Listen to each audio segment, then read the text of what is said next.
Hi guys! Welcome back again to my channel, and today's video, gagawa tayo ng dragon fruit smoothie. Ayan, kasi may nakita akong murang dragon fruit sa Litex Market. Doon kasi yung venue ng seminar namin, malapit sa palengke, kaya saktong-sakto, tumpok-tumpok guys, 10 piraso, 180 pesos lang.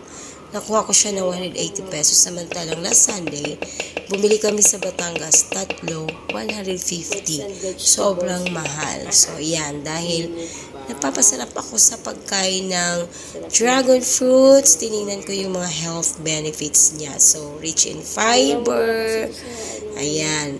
Nakaka-boost daw ng immune system. Ayan. So, marami siyang health benefits. So, kapag chinek natin ang health benefits, i-check na rin natin yung adversities kapag nasobra naman tayo sa pagkain ng dragon fruit. So, maaaring maging bloated ka, o kung hindi, kumbaga, parang hindi matotolerate ng tiyan mo, pwede ka rin magkaroon ng diarrhea, pero hindi naman yun talagang, anong tawag niyan, serious ang mga adversities. Tsaka isa pa, huwag kang magulat, baka mamaya pag ihi mo, mapula ang ihi mo, baka inisip mo, nako, na may kidney failure na yata ako.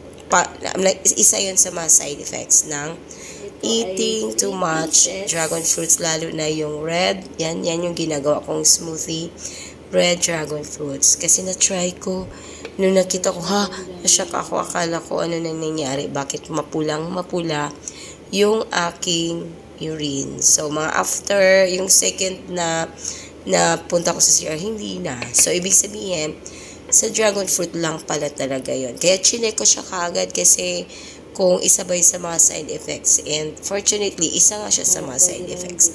So, nawala na yung aking pangamba. Ayan, guys. So, ayan, madali lang paggawa ng smoothie. Ikat mo lang siya ng halves and then scoop mo yung kanyang laman. Nilagyan ko siya ng water and honey. And then nilagay ko lang sa blender. Actually, 2 minutes lang, meron ka ng dragon fruit smoothie. Ang bilis-bilis lang niyang gawin, guys. Ayan. So, gumagawa lang naman ako ng mga ganyan kapag yung mga murang fruits lang. Kung ano yung seasonal, yun ang ginagawa kong smoothie para, alam niyo na, tipid-tipid din, diba? So, ganun lang siya kadali. At yan, sa isang ganyan, 3 yata yung ginawa, yung kinat ko, o 3 dragon fruits, kakagawa na ako ng 3 glasses of smoothie. Ayan. So, yan, 2 minutes ko lang yan, blender. Sobrang bilis lang yan durugin. Nung una kasi nakita ko, takot ako sa mga buto-buto. Kala ko delikado. Pero yun pala, inumin mo lang din siya. Yan. So, yan na. Tapos na. Ayan. So, serve mo na yan.